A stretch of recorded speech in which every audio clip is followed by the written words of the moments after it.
नमस्कार। हमारा आज का विषय है कि अगर किसी कारण से कोई वास्तु देवता चाहे खंडित हो गए हैं या फिर विस्थापित हो गए हैं, इस परिस्थिति में जो वास्तु दोष लगेगा, उस वास्तु दोष का निवारण के लिए जो खंडित वास्तु देवता हैं या जो विस्थापित वास्तु देवता हैं, उनको कहां पर स्थापित करना है, कैसे करना है, वह कर्मकांडिक विधि है जिसके बारे में अभी हम बात नहीं करेंगे। हम सिर्फ बात करेंगे कि खंडित या विस्थापित वास्तु देवता को कहां पर स्थापित करना है। हम इसके पहले का जो वीडियो है उसमें हम बात कर चुके हैं कि कुल 45 वास्तु देवता हैं और प्रत्येक वास्तु देवता का दिशा है और उनका सीक्वेंस है। चाहे आप छोटा घर बना रहे हो या फिर कोई महल का निर्माण कर रहे हो, हर एक परिस्थिति में वास्तु देवता की संख्या 45 ही रहेगी और उनका जो सीक्वेंस है वह भी बराबर एक ही रहेगा। ऐसा नहीं है कि अगर आप बड़ा घर का निर्माण कर रहे हैं तो वास्तु जो देवता हैं उनकी संख्या बढ़ जाएगी और अगर छोटा कर रहे हैं तो कम हो जाएगी। ऐसा नहीं है, उनका जो स्थिति है वह बराबर समान ही रहेगा।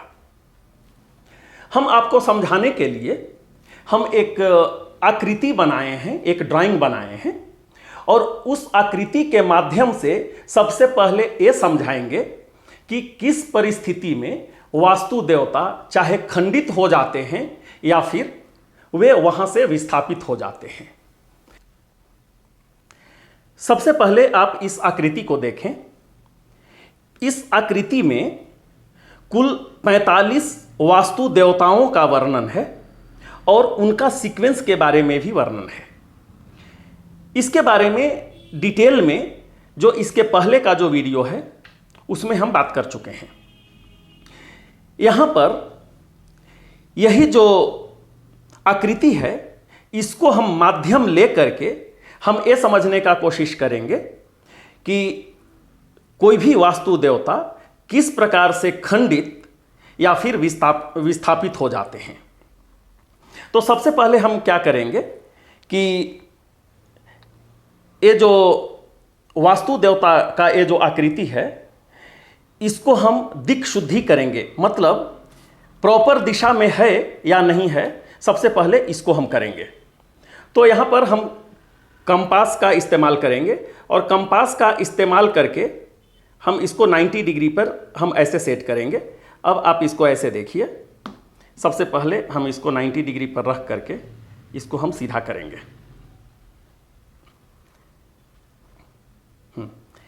ये अगर आप देखेंगे तो यहाँ पर 90 डिग्री हो गया है और इस तरफ उत्तर दिशा है।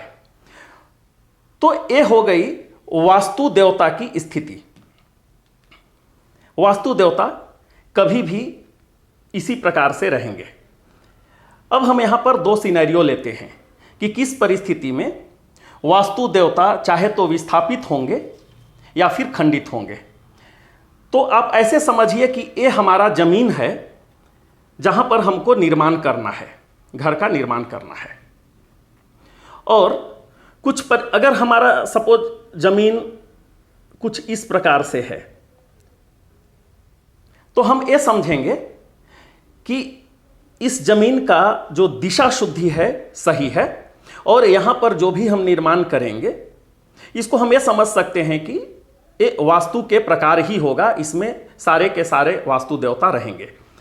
पर कभी कभी ऐसी परिस्थिति हो जाती है कि आपका जमीन न उत्तर दिशा की तरफ रहता है या फिर कुछ टिल्टेड रहता है। तो आप ऐसे इमेजिन कीजिए कि आपका जमीन कुछ इस प्रकार से है, ठीक है। आपका इस प्रकार का कोई जमीन है, जो भी आप जमीन लिए हैं आपका इस प्रकार का जमीन है। तो अब देखिए इस जमीन का दिशा शुद्धि नहीं है, ठीक है। भले ही ये रेक्टेंगुलर है पर इसका दिशा शुद्धि नहीं है। जो उत्तर की तरफ होना चाहिए पूर्ण रूप से उत्तर की तरफ आपका जमीन नहीं है। अब आप यहां खुद देख लीजिए कि यहां पर कुछ कुछ जो वास्तु देवता हैं, यहां पे अगर देख सकते हैं, ये सब खंडित हैं। खंडित का मतलब ये पूर्ण रूप से विस्थापित नहीं है, थोड़ा सा उनको स्थान है यहां पर, परंतु ये खंडित हैं। यहां भी अगर आप देखेंगे तो भी खंडित हैं, यहां भी अगर देखेंगे तो भी खंडित हैं, और उसी प्रकार अगर यहां देखेंगे तो करीब करीब 3 वास्तु देवता जो हैं वे पूर्ण रूप से विस्थापित हैं, और 2 वास्तु देवता, या फिर ऐसे बोलिए कि 4 वास्तु देवता ये जो हैं वे खंडित हैं। तो देखिए, आपका घर भले ही आयताकार है, परंतु चूंकि उसका दिशा सही नहीं है, पूर्ण रूप से ये नॉर्थ फेसिंग नहीं है।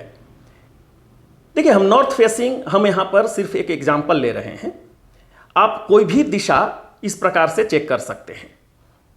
तो यहां पर एक वास्तु दोष बन जाता है, चूंकि वास्तु जो देवता हैं चाहे खंडित हैं या पूर्ण रूप से विस्थापित हैं। यह हो गई पहली स्थिति।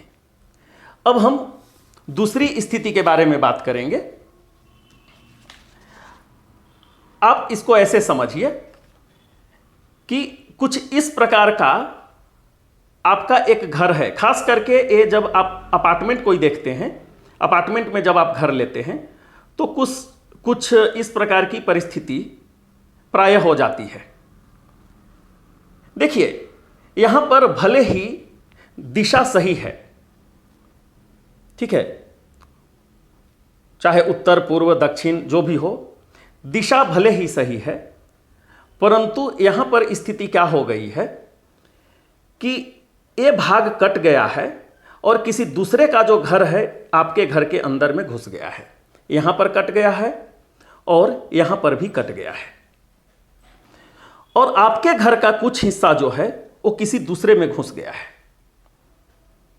ठीक है।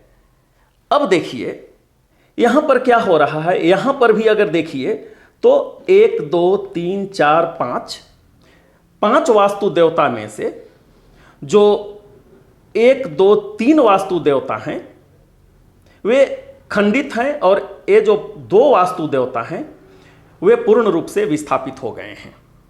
उसी प्रकार यहां जो 4 वास्तु देवता हैं वे पूर्ण रूप से विस्थापित हो गए हैं।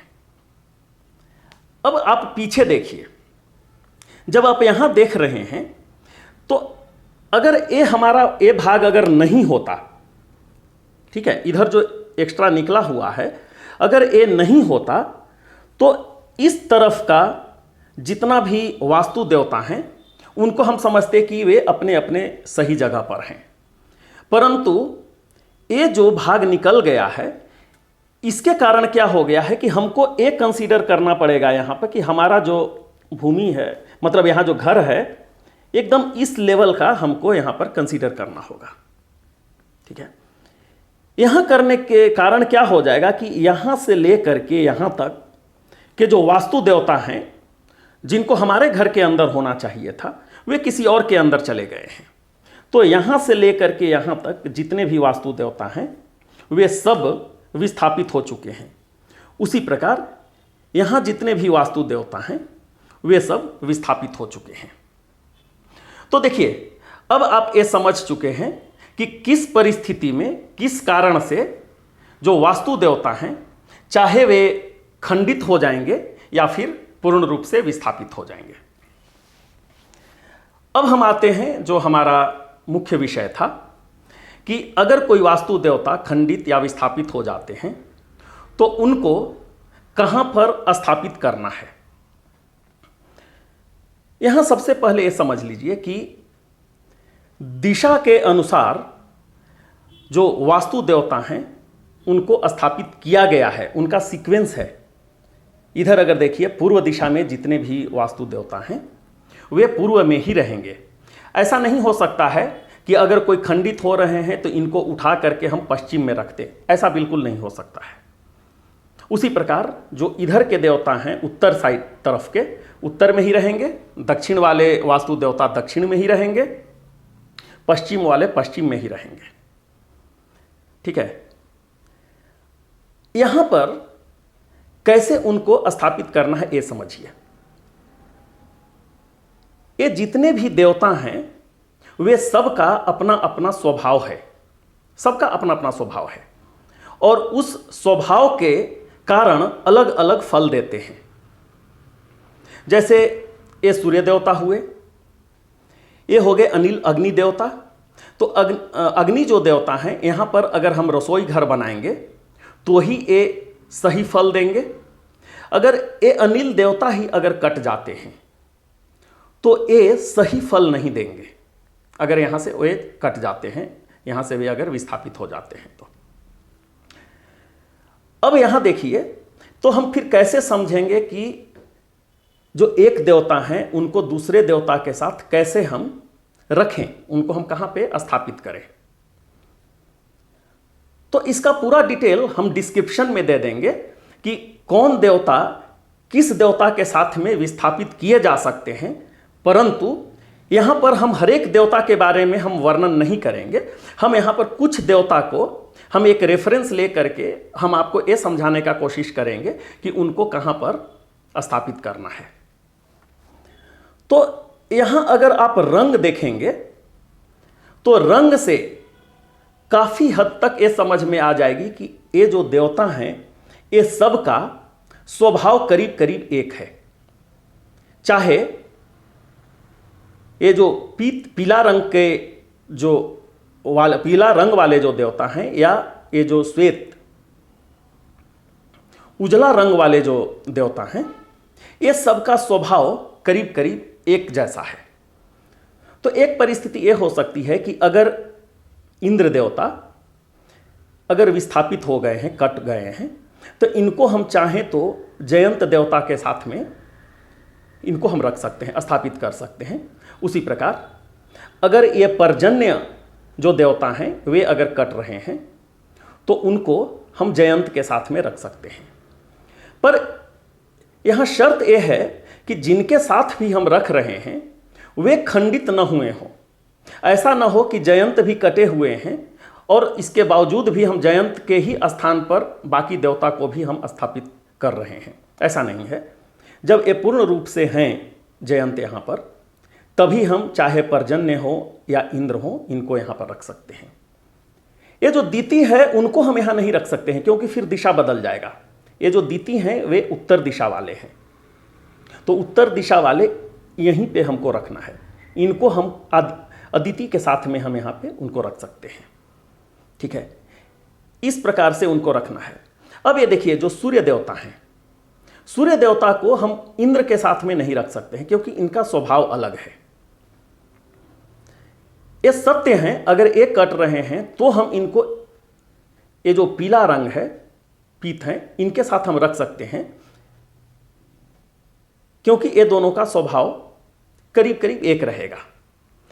पर ऐसा नहीं है कि हर परिस्थिति में आप ये जो उजला या जो श्वेत और जो पीत है दोनों को आप मिलाएं। जैसे यहाँ पे अगर आप देखेंगे तो यहाँ पे वरुण और असुर हैं। भले ही ये पीला और उजला हैं पर एक साथ में इनको हम नहीं रख सकते हैं क्योंकि इनका स्वभाव अलग है। ठीक है, यहाँ पे वृष और अंतरिक्ष ये दोनों को साथ में रख सकते हैं क्योंकि ये दोनों काला रंग का है और ये दोनों का स्वभाव भी एक ही है। अब देखिए कभी कभी परिस्थिति ऐसी आ रही है कि पर्जन्य, जयंत और इंद्र ये तीनों ही कट जा रहे हैं, तो फिर इनको हम कहाँ रखेंगे? ऐसा नहीं है कि हम हर किसी को उठा करके हम सत्य के पास में हम रखते हैं। अगर आपको इस प्रकार से या ऐसा कुछ लग रहा है कि पूरा क्रॉस के रूप में कहीं कट गया है, तो इस परिस्थिति में ये जो ब्रह्मा का स्थान है, ये कुल 9 घर लिए हुए हैं। ब्रह्मा के साथ में जितने भी वास्तु देवता हैं, जो 45 वास्तु देवता में से जितने भी 44 वास्तु देवता हैं, वे कोई भी ब्रह्मा के घर में स्थापित किए जा सकते हैं। तो अगर एक कंफ्यूजन लगे, ये समझ में अगर नहीं आए कि हम कहाँ पे रखें, तो उनको हम ब्रह्मा के साथ में हम स्थापित कर सकते हैं। अब हम समझ चुके हैं कि जो खंडित या विस्थापित वास्तु देवता हैं उनको कहां पर स्थापित करना है। अगला प्रश्न यह उठता है कि क्या स्थापना कर देने मात्र से ही वास्तु दोष खत्म हो जाएगा? ऐसा नहीं है। इसको आप ऐसे समझिए, अगर कोई व्यक्ति हमसे किसी बात को लेकर के नाराज हैं तो हम उनसे कभी भी आशीर्वाद की अपेक्षा नहीं रख सकते हैं। हम ये अपेक्षा नहीं रख सकते हैं कि वो हमको भला ही करेंगे, वे हमारे बारे में अच्छा ही सोचेंगे, ऐसा हम अपेक्षा नहीं रख सकते हैं। इसका उलट, अगर कोई हमसे खुश हैं तो हम ये उम्मीद रख सकते हैं कि वे हमको आशीर्वाद देंगे, हमारे शुभ चिंतक होंगे, ऐसा हम सोच सकते हैं। यही परिस्थिति वास्तु देवता के साथ में भी है। अब देखिए, जो वास्तु देवता चाहे खंडित हो गए हैं या फिर विस्थापित हो गए हैं, तो क्या हम उनसे ये अपेक्षा रखेंगे कि वे हमें शुभ फल देंगे? ऐसा बिल्कुल नहीं है। ठीक है, हम उनको स्थापित कर दिए हैं, मतलब जो कट गए थे, अलग हो गए थे बाकी वास्तु देवताओं से, उनको हम बाकी वास्तु देवता के साथ में ही हम उनको रख दिए हैं, पर अभी भी हम उनको वह स्थान नहीं दे पाए हैं जो उनका था। तो यहाँ पर क्या होगा कि चूंकि उनको हम कम से कम वास्तु देवता के साथ में रख दिए हैं, तो ये अपेक्षा जरूर रख सकते हैं कि वे हमें श्राप नहीं देंगे, वे हमारे बारे में अनिष्ट नहीं सोचेंगे। अगर हम ऐसा नहीं करते, ठीक है, तो क्या होता, वो हमारे बारे में अनिष्ट सोचते रहते, जो कि एक वास्तु दोष होता ही। ऐसे भी आप समझिए कि भले ही वे हमारे बारे में बुरा नहीं सोच रहे हैं, जो वास्तु देवता हैं, वे हमको अनिष्ट नहीं कर रहे हैं, परंतु वे फल भी तो नहीं दे रहे हैं, क्योंकि उनका स्थान छीन गया है, तो वे हमको फल भी नहीं दे रहे हैं जिस फल की अपेक्षा थी हमें। तो थोड़ा बहुत कष्ट तो बराबर ही लगा रहेगा, और ये हमारा एक ड्यूटी बन जाएगा कि हम समय समय पर जो भी विस्थापित या खंडित वास्तु देवता हैं उनको पूजते रहें, उनको प्रार्थना करते रहें, ताकि वे हमसे प्रसन्न रहें और वे हमको आशीर्वाद दें।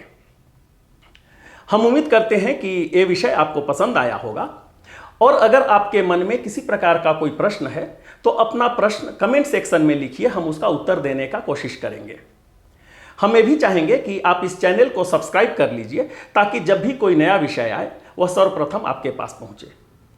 बहुत ही जल्द हम आपके समक्ष नए विषय के साथ उपस्थित होंगे।